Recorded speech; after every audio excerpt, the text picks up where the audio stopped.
walked in from the gym. That's It's No, kind you can keep it. That's sellable.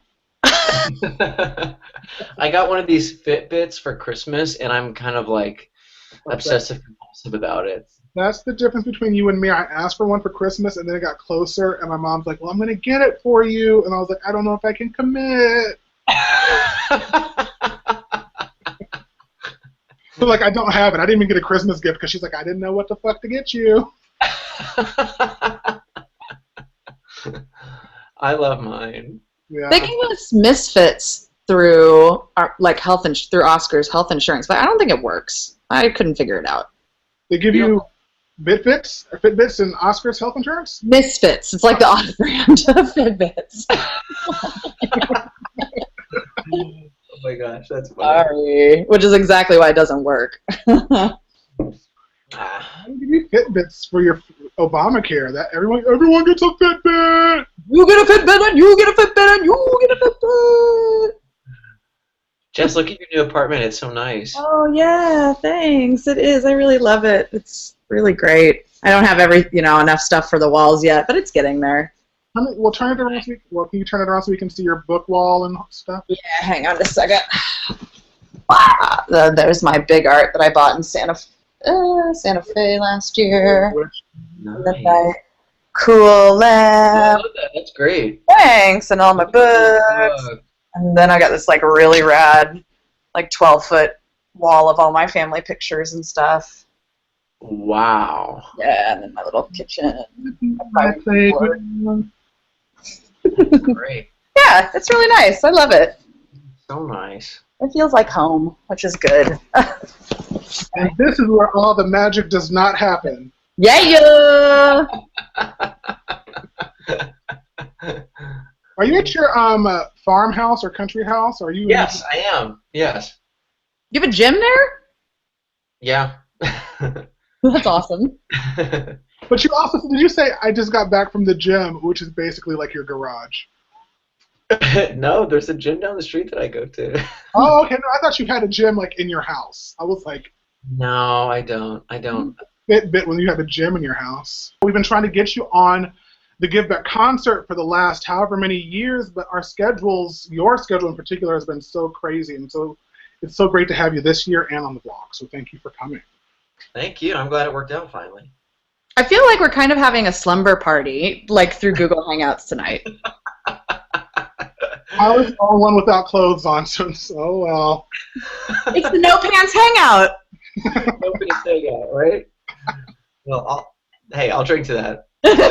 I'll pretend it's a cocktail. Muscle milk? What is it? Mm. All right, so like the last 12 years for you have been kind of a whirlwind. Can you is it like everything you imagined? Is it everything I've imagined? Is that what you said? Oh, yeah. No, absolutely not. I think no. Well, okay. Well, how did you imagine it, and how is it different? Gosh. Well, I think when I was kind of nearing like the end of my collegiate career, I was just really hoping that I could work and do like kind of regional theater stuff. That was about as far as my mind went, really. That would be it. It surprises me to hear, actually. Yeah, and it wasn't that I didn't. I mean, I guess I've never been like a real goal-oriented person. I'd always hoped of landing on Broadway, but I don't know. That wasn't like I kind of hoped that would happen someday. I just didn't really know that it ever would. So I think my career, I've just been really fortunate in it, and I've gotten to do things that I never imagined I would be doing.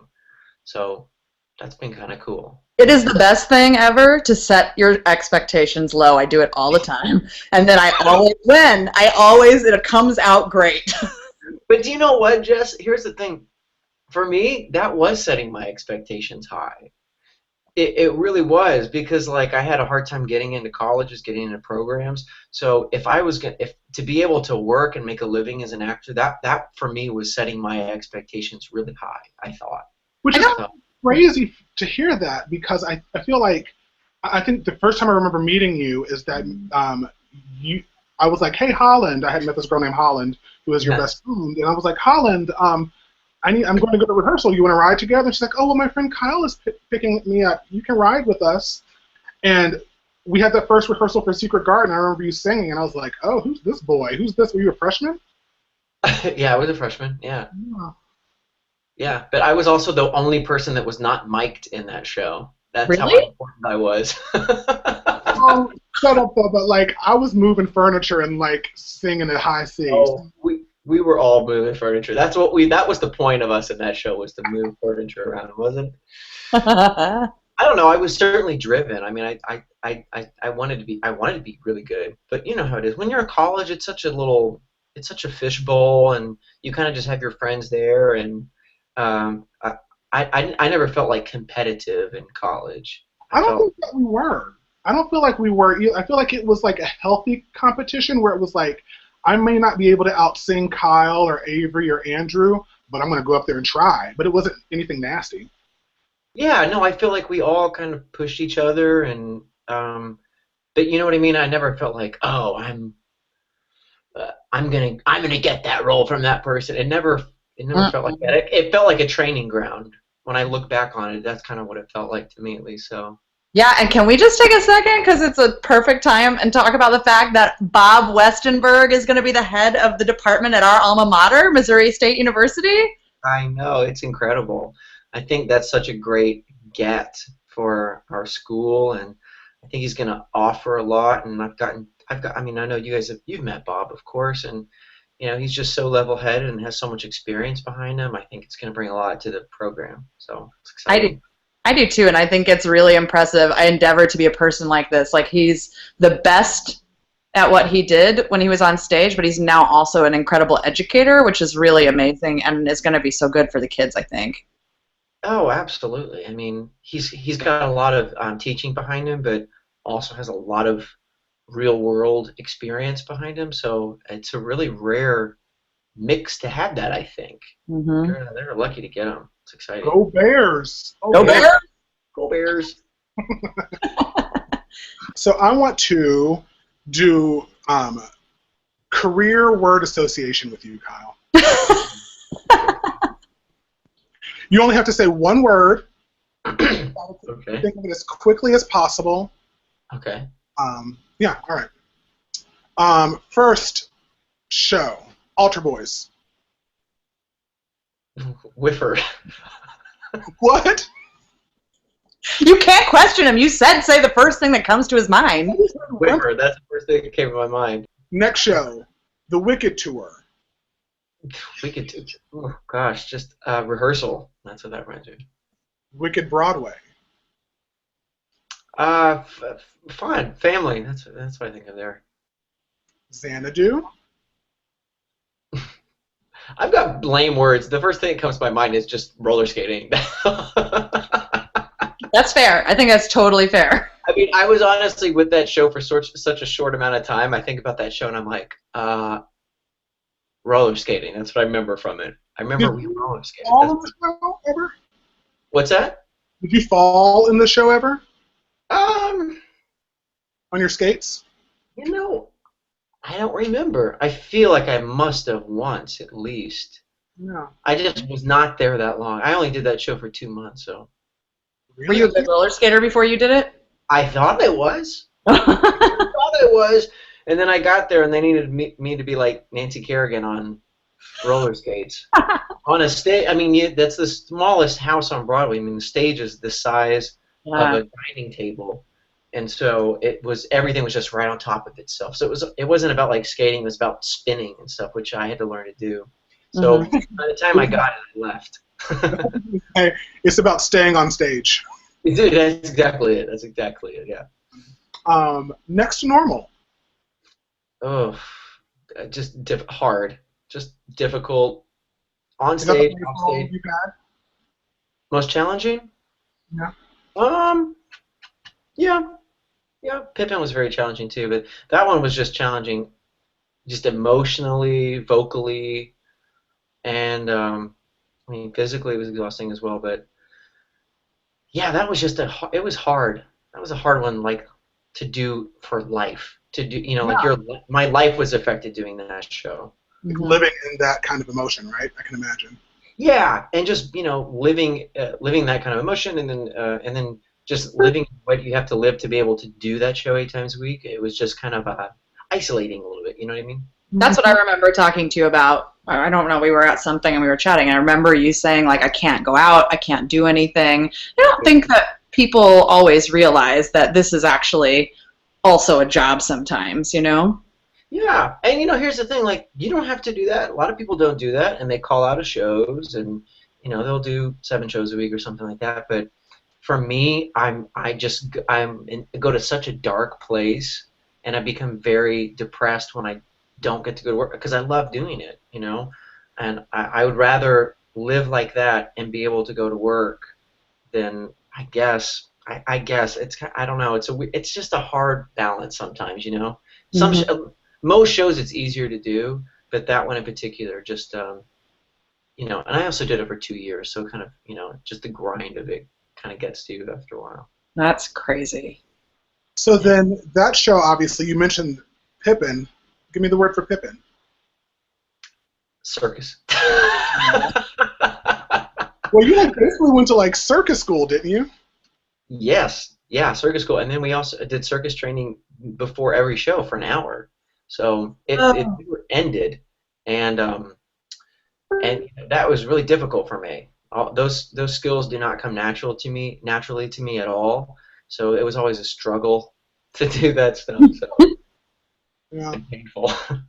And then my last one is Nashville. Nashville. Oh, just music everywhere in Nashville. Just the show Nashville and the city, just the best music. You just feel like you're in a song all the time there. I love it. Did you grow up with country music?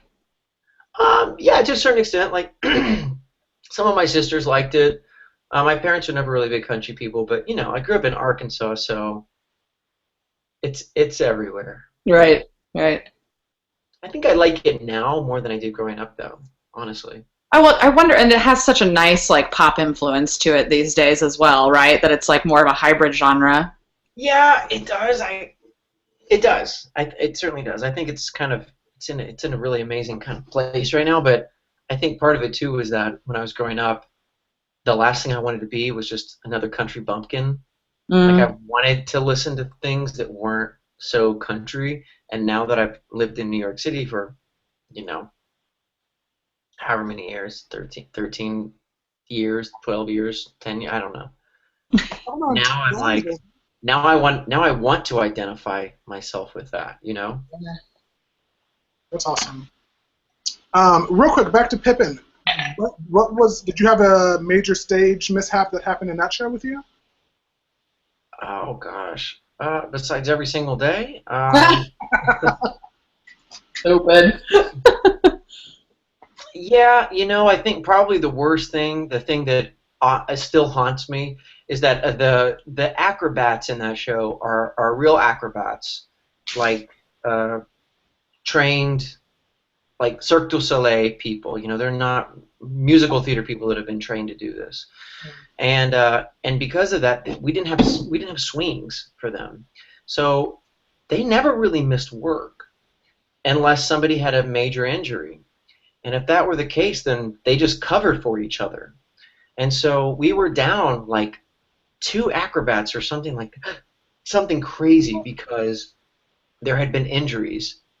And we had this one guy who was really picking up all the slack. And I had to stand on his head at one point in the show and dive off of him while singing a high C and do a somersault and end this number. And when I did the somersault, on the flip over, I kicked him in the head and gave him a concussion, Oh. and he was out of the show for probably 2 months. Oh my God, I can't even. I just know how bad you end up feeling. Oh gosh. Oh. His specialty is balancing, and when you have a concussion, he couldn't do it. I mean, he couldn't even do a handstand. So that was probably the worst. Not a funny mishap. That was a bad. Oh yeah. Bad. Is that the scariest role you've ever done? Is it like the most scared you've ever been in a show? Yeah. Yeah. Yeah. Like nightly? Yeah, I mean, you know, there comes a point where you get used to it, but yeah, you know, like I think me as a person, I'll never be really comfortable doing backflips. Like for me, like my body is just not supposed to do that. And you learned that for the show, right? What's that? You learn a backflip for the show? Oh yeah. Oh yeah. I couldn't do anything gymnastic at all. My very first day, they're like, "You can do a somersault, right?" And I was like, "Yeah." And I showed them my version of a somersault, and the guy was like, "Yeah, no, that's not it." You gotta recast this. I will say that's inspiring to me because, and I kid you not, my dream is to still do a back handspring. Yeah, you know, it's a lot of work for me. It really is. Like, you know, my boyfriend is just he can flip and do all kinds of amazing things, and he's like, no sweat. And I'm like, how do you do that? I have what they call the freak out. You know, like that's what they call it. They're like, you have the freak out thing in you, and I have that. So yeah, that's tough. Whatever, you get over it, you work through it, you practice it a million times every day until you can do it in front of Just like 4,000 as you people. said, Right? I said, just like as you said, Nancy Kerrigan, she freaked out too. It's true. It's so true. You were the Nancy Kerrigan of Broadway. Oh my God, that's another thing we just keep doing in these vlogs is naming our friends what they are of Broadway. Brian Loudermilk is the RuPaul of Broadway as of today. Don't ask. Okay, Brian. Yes, do you want to, I had like written, do you want to ask him like what his dream role is or something like that? I don't know. I don't know. You should just Do you have a dream role? I don't know. I mean, yeah, I would really like to. I'd like to play Bobby and Company someday. Oh man, yeah. I mean, he's 35 years, so I feel like I'm finally old enough. I mean, he turns that's how old he turns in the show. So I feel like I still have a couple years to do it. Guys, we're old. Nope. Have you ever been to the living room, Kyle, in Kansas City, Rusty's place? No, I haven't. The reason I got so serious and started thinking when you said that is because I have, like, for 2 years, there's this awesome old Dodge dealership from the 20s, 3 levels, and it's incredible. And upstairs and downstairs, first and third, they have, it's like a lot of couches and stuff like that. Like, it's it's like provocative theater, comfy chairs or something is their slogan. But I really want to do, like, a production of Company there that's set in, like, a Williamsburg loft house. Do you know what I mean? Because it's always so dated and yuppie-ish, but, like, yeah, really... You're right. But those themes that I have experienced the feeling like Bobby, do you know what I mean? And a couple of those other people in that show. So I know it doesn't have to be that sort of like class set of people. No, I completely agree with you. I think that sounds brilliant, actually. But I think we've experienced that because we're old, guys. Like, seriously, we're at that age where it's just like, oh, now we get it. Like, now we get being alive. Yeah, that's so many of those. Yeah, a lot of those songs, like, I did Putting It Together like at the Vandervoort Center Theater in college, and I sing so many Sondheim songs that now when I think about them, I'm like, oh yeah, totally. You know, it's like, not that I didn't get them before, but now I kind of get them from the other side, I guess. And I'm sure that continues to happen throughout your entire life, but you know they just reveal themselves to me in a different way that I feel like I connect with it more now. So I would like to do that. I would like to do that show. That's awesome. I totally got sneak attacked. I was like in my car. I was in Kansas City or LA. I don't remember where I was, somewhere. And I was like, this is like after Mom and Dad died and after I finally got everything done. And I came, you know, I was sort of getting back to life, and I was like driving in my car, and I was like, oh, I'm gonna like listen to all the big songs I used to sing in college because I kind of haven't visited them in a long time. I'm like driving in the car, and I start singing like Holding to the Ground, and just start bawling, and didn't even mean for it to happen, but like it was a sneak attack because I didn't 10 years now, and I like, I understand more about that song, and I was like, this is embarrassing. Yeah. But that's amazing, isn't it, though? I mean, I love that. I love getting to revisit songs and they just have revealed themselves in a whole new light, and you're just like, wow, wow, it's awesome that a song can like grow with you in a lot of ways, like a friend in a weird way. I love that. Yeah, and I also really appreciate that you can kind of take some of the real shit that happens in your life, and we have this special gift to be able to kind of use it for good, not to sound trite, you know what I mean, but to give people a gift from that crap that we've been through. Absolutely, yeah. Just to bring, more truth. Not that it was fake before, but I feel like, you can bring even more truth to a song or something now, and that makes it better. Because that's what we're trying to share, I guess, at the end of the day. So that's what's cool about. I guess that's what's cool about getting a little older. Not that we're old. Come on, you guys are so young. So young. So, what's next for you? Can you tell us anything? Are you working on anything? Is it secret? Well, I just did my New York City solo concert debut last weekend. Oh, yeah. Well, At 54 Below? At Fine Times 54 Below. It was supposed to be the weekend of the blizzard, but the blizzard happened.